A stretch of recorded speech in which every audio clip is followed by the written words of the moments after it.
got a big mouth. Came out there. I talk to my heart. I'm real. You know what I'm saying? Whatever comes. But my controversy probably. And it's not my fault. I'm trying to find my way in the world. You know, I'm trying to be somebody instead of just make money off everybody. You know what I'm saying? And so I go down paths that haven't been traveled before, and I usually mess up. But I learn, you know what I'm saying? I come back stronger. You know, I'm not talking ignorant, you know what I'm saying? So I obviously put thought into what I do. Your karma, everything that you do bad comes back to you. So anything that I'm doing that's bad, I'm going to have to suffer for it. But in my heart, I think what I'm doing is right. You know what I mean? And I think heaven is just, when you sleep with a good conscience. You don't have nightmares. And hell is...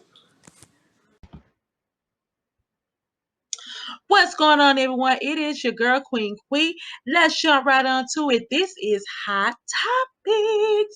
Okay, the first thing is up. Alabama mother and daughter enjoy watching each other's sex tape. Let's listen to what they have to say. Years old, and we live in Jacksonville, Alabama. We do everything together. Yeah. I mean, everything. Watch a movie together, cook together, twerk. Go crazy.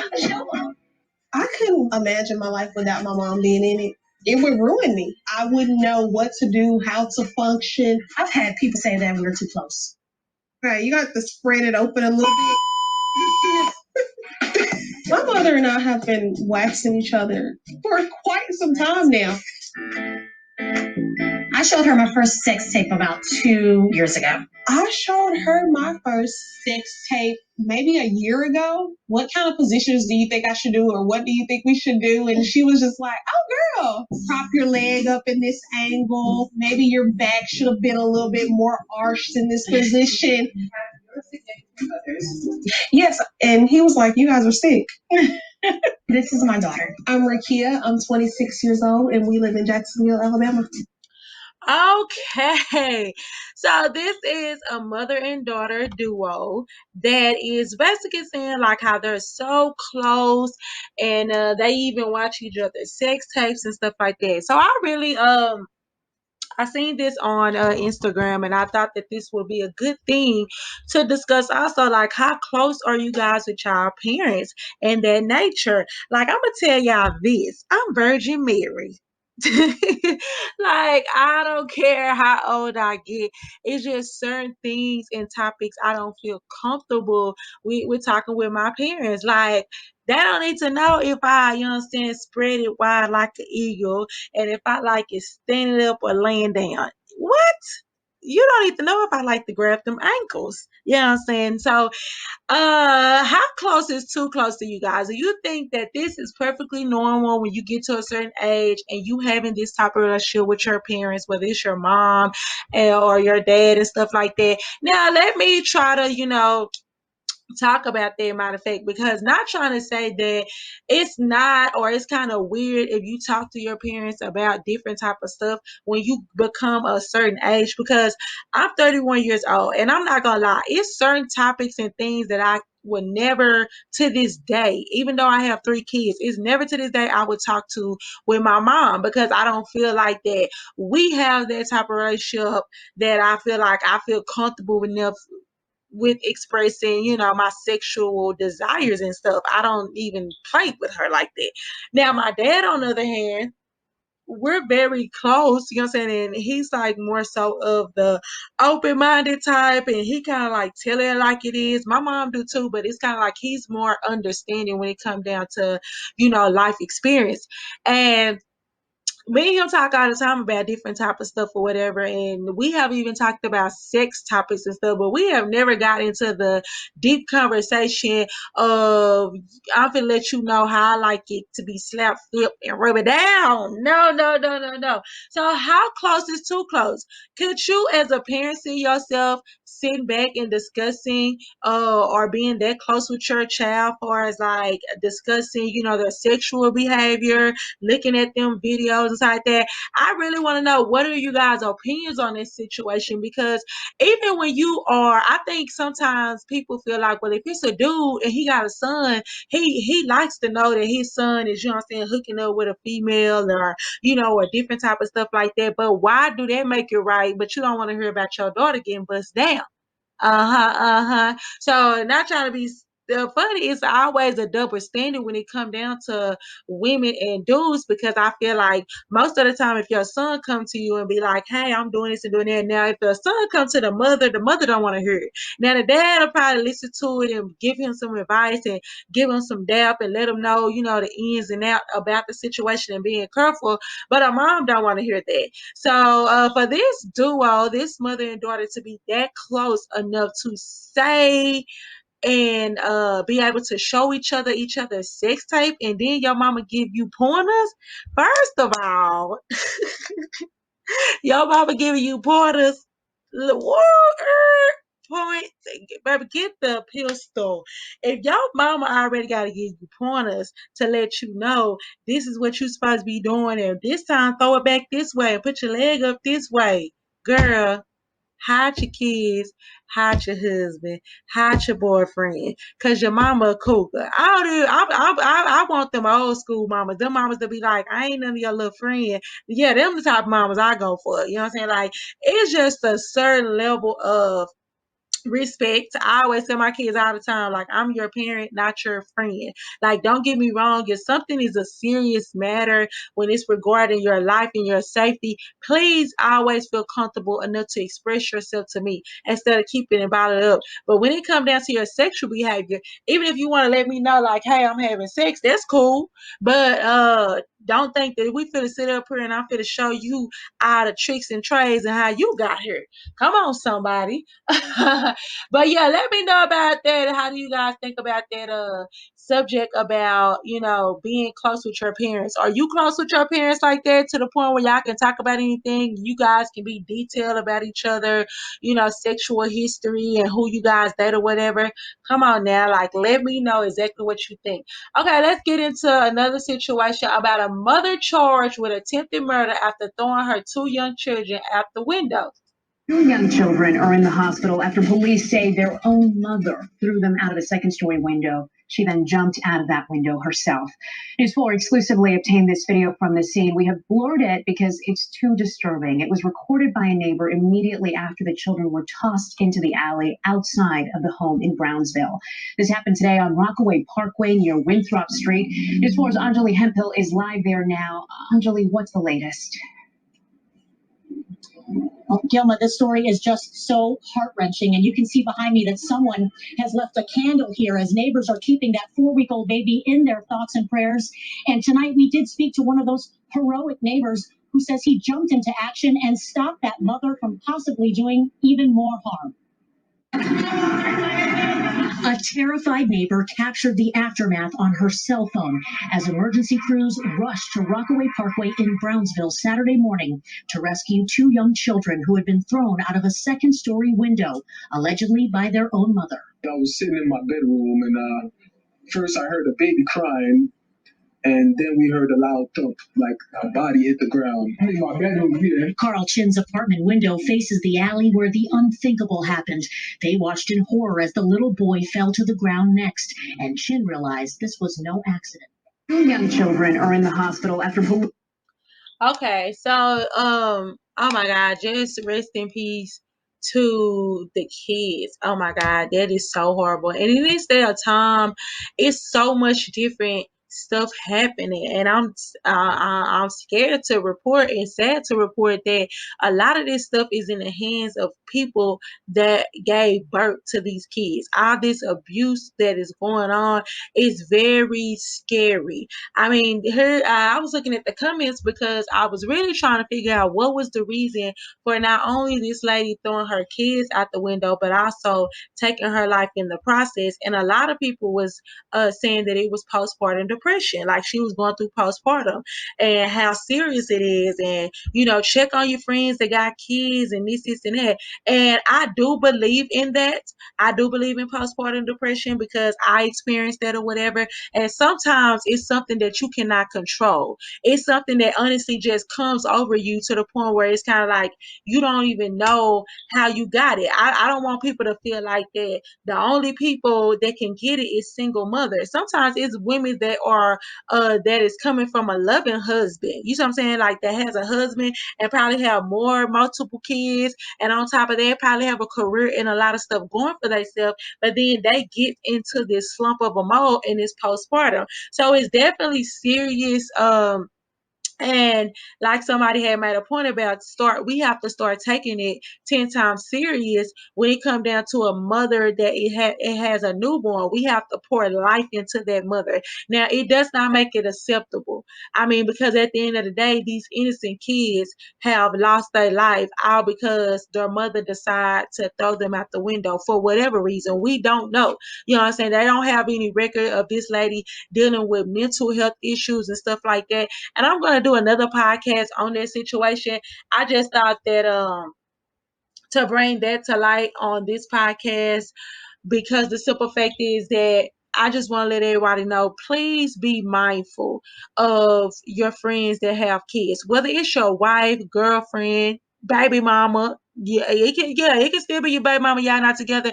Please be mindful of them having kids, and when they have kids, especially newborns, it's okay to, let them know how you feel, encourage them. You know what I'm saying? Let them know that they're beautiful.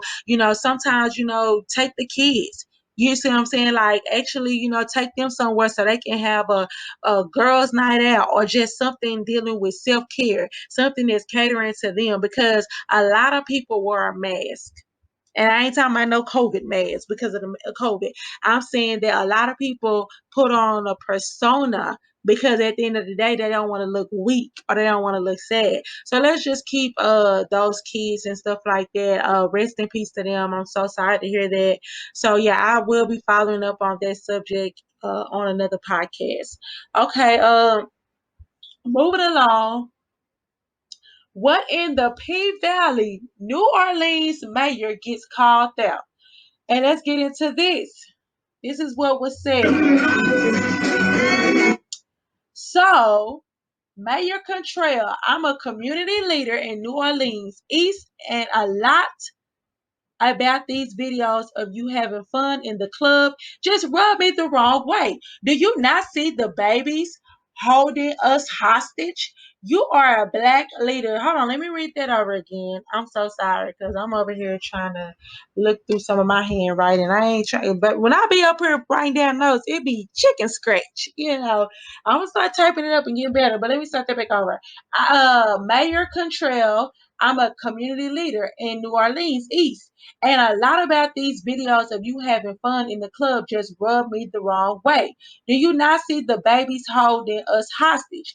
You are a black leader, and if I Google your name, all I can see is you giving speeches or at a party again. I say this, you are a black leader, and perception is everything. I know everyone wants your love and attention, but please be careful and mindful that you have a reputation to uphold. So, what do you guys thought about that? Because would you be offended or would you be wary if your mayor or your governor of your city, of your state, basically every time you see them or every time you hear about them or just on occasionally, you always see them sit over here and party. They at the clubs, they at the strip clubs, they just somewhere in the mix. You be like, golly, I just seen them and William Chicken pulling up getting a two-piece because we was at the club. You know what I'm saying? We was at V Live earlier. So how do you guys feel about one of your leaders that's supposed to be fighting for your rights, supposed to be fighting for a different type of stuff? How do you feel about when they get in office and you see them partying or you see them all on Snapchat and Instagram, living my best life. Hey, I ain't going back and forth with you. Clearly, she say, look, may or not, I stand on what I was saying. So, yeah, so a lot of people were saying that they don't see the big deal because, first of all, just because she's a mayor doesn't mean that she is not human. Like, that doesn't mean that you have to be cooped up in the house or cooped up in the office and you cannot enjoy yourself and have any more fun. And then some people were saying that, well, hey, it's all good unless she doing what she's supposed to be doing. And don't get me wrong, I feel like I agree with that. Like, I really don't care about a person's personal life, but please believe if you sit up here and said that you was fighting for this, you was trying to get certain bills passed, or if you was gonna do this, and that, I want to see that done. That's just like at your job. You gonna work hard, and then after work, you gonna sit up here and go live it up. So I mean, that's the same thing. If you a teacher, if you have a certain like shoot, I didn't seen it even with what is this, case workers and customer service callers. Like they be on the phone 10 times professional because that's their job. That's what they were supposed to do. But you best believe once they clock out, that can be city girls. You know what I'm saying? Like that's none of our business. Long as the job that you signed up to do is being handled. Now I would have a problem with her being up in the club and then you know what I'm saying, you're not sitting over here doing what you promised to do when we voted for you. So what are you guys thoughts about that? Do you feel like it's a big deal for her to be partying? Do you feel like it's unprofessional? What is your main concern on that? Okay, so I'm going to talk about one last topic in this subject. Let's see what's up. Okay, let's talk about the Kevin Hart. Okay, Kevin Hart says y'all might not think he's funny, but he's definitely paid. Um, so this is what Kevin Hart had tweeted. I have been the highest grossing comedian entertainment for years. Now I have also been the highest grossing comedian in the box office with over 4 billions in earnings. The he's not funny slander is the best. This is for you. I have 3 stand-up comedy special that fall in the top highest grossing comedy specials of all time. 2 of my specials are in the top 3 of all time. So he was basically letting me know, like a lot of people say, "Oh my God, you're not funny, you're whack, you're this, you that," and just like everybody has, it's an opinion, just like a booty hole. We all got a booty hole, we all got an opinion. But I'm just saying though, it's funny because when I talk to people, I always ask them about. I asked them this question. I said, "Who is your top 5 comedians?" Because I'm a goofy person. I like to have fun. I like to see, and I'm not trying to be funny, but you will really learn about a person's sense of humor when it comes down to comedy. Now, Kevin Hart might not be everybody's cup of tea. And I'm not trying to be funny. What I feel about Kevin Hart, I never really just thought a lot of stuff he said was funny. He had some moments in there and stuff like that, but it wasn't nothing to me that just was like, he like, no, no, and you gonna learn today, them little catchphrases he has or whatever. To me, that was all right. I mean, I have never, I'm just gonna be honest, I never even could sit through a whole comedy special. But his stuff is number 3. So it is what it is. But that's the same thing with Tiffany Haddish. A lot of people don't think she's funny, but just to be honest with you, she was besides Whoopi Goldberg, I think she was the only other female comedian. I'm sorry. She was the only female comedian that had got an Oscar. I think it was an Oscar, yeah, something like that for a stand up show like HBO show or something like that. So, and a lot of people feel like she didn't deserve that. She wasn't funny. So to each his own. People are gonna like you. People are not gonna like you. People had a problem when they did the Kings of Comedy. People was protesting that when they did the Queens of Comedy because they feel like the people that they had on the lineup is not the best in the industry. But hey, it is what it is. But I just to wheel that back in, I do know that I ask that question all the time when I'm talking to a person. I'll be like, who is your top 5 comedians? Whether they're old or new, who is your top 5? Like if you had to sit down at the concert, whether they're living or they have passed away, who are the top 5 people that you would love to see? And a lot of times, people have told me comedian names that, oh my gosh, I was like, I wouldn't be able to, I wouldn't be able to sit down 10 seconds and listen to their shenanigans. And like, for example, I'm just gonna be honest with you. I asked them, I was like, who is your top 5 comedians, and who is the top 5 worst comedians? And I'm not gonna lie, I have noticed a lot of people feel like Dave Chappelle is on their list, Chris Rock. I think they'll be the main 2 people I always say, especially Dave Chappelle. And I do not think Dave Chappelle or Chris Rock is not funny. They are actually on my worst list. So, like I said, say to each his own. Do you feel like Do you feel like that Kevin Hart is right? Like at the end of the day, the people that say he's not funny or he's not talented is haters. Or do you honestly feel like no, they're not haters, they're voicing their opinion, and hey, to each his own. I am going to say this though. When it comes down to success, you're going to have love and hate. But I'm not going to sit up here and portray that everybody that have gotten an award, everybody that is successful, basically is talented. But I'm not going to say that they don't deserve it. I think that's the worst thing you can tell someone once they have been through a lot of stuff is be like, hey, yeah, you right there, but you didn't deserve that, or you not all that talented. I never forget, I love to dance. And I was kind of known as like the go-to female to bust out dancing, or, to kind of like get the crowd hype. And I never forget, I was so I was like, I didn't understand because once I started getting a certain type of hype, I looked up and I was just like, it was a young lady. She used to always be like, oh my gosh, she a okay dancer. She not even all that. I know somebody who can dance better than her. What is it about her? She can't dance. And I just used to be like, well, why does it matter? Like, why are you going out your way to consistently attack me and feel like I'm not the best, or someone who can do it better? It is what it is. But favor ain't fair. So don't be too busy worried about my success and my blessings to the point where you're gonna miss out on your own. So yeah, be very mindful because the tongue is a powerful thing. So I think that he got that off his chest. I mean, he has the right to talk that noise because, like he said, Prince, y'all quick to say I'm not funny, but when it comes down to this paperwork, when it comes down to that cheddar, that bread, where it comes down to where it counted. Oh yeah, I'm getting all that. You know what I'm saying? I'm bringing that pressure to the table. So yeah, let me know what you think about the podcast. Please like, share, comment, and let me know what you guys think. Thank you so much for tuning in. I appreciate it. Love you guys a lot. Hear from you next time. Mwah.